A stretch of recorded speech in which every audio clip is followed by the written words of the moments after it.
રાજકોટમાં ધ્રુવી કોટેચા અકસ્માતનો કેસ, જેમાં સમગ્ર મામલે રઘુવંશી સમાજે વોટ્સએપ ગ્રુપ બનાવ્યું છે.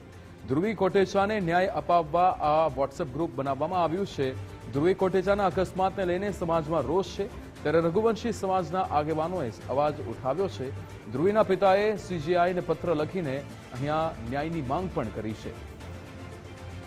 રઘુવંશી સમાજમાં રોષ છે, ત્યારે અહીંયા એક વોટ્સએપ ગ્રુપ બનાવવામાં આવ્યું છે. ધ્રુવીનો અકસ્માતનો આ કેસ, જેમાં રઘુવંશી સમાજે વોટ્સએપ ગ્રુપ બનાવ્યું છે અને ન્યાય અપાવવા માટેનું આ વોટ્સએપ ગ્રુપ કે જેમાં હવે ધ્રુવીના પિતાએ સીજીઆઈને પત્ર લખીને માંગ પણ કરી છે. ન્યાયની માંગ કરતો અહીંયા એક વોટ્સએપ ગ્રુપ પણ બનાવવામાં આવ્યું છે.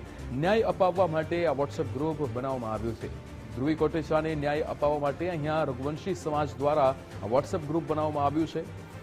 રાજકોટની આ ઘટના, રાજકોટમાં ધ્રુવી કોટેચાનો અકસ્માત થયો હતો અને જેને લઈને હવે ન્યાય અપાવવા માટે વોટ્સએપ ગ્રુપ બનાવવામાં આવ્યું છે રઘુવંશી સમાજ દ્વારા.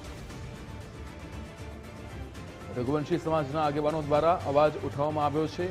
આ વોટ્સએપ ગ્રુપના માધ્યમથી તે લોકો અહીંયા આ મુદ્દાને જે રીતે સીજીઆઈ સુધી પહોંચાડી રહ્યા છે. સીજીઆઈને પત્ર પણ ધ્રુવીના પિતા દ્વારા લખવામાં આવ્યો છે. ન્યાયની માંગ કરતો આ પત્ર લખવામાં આવ્યો છે.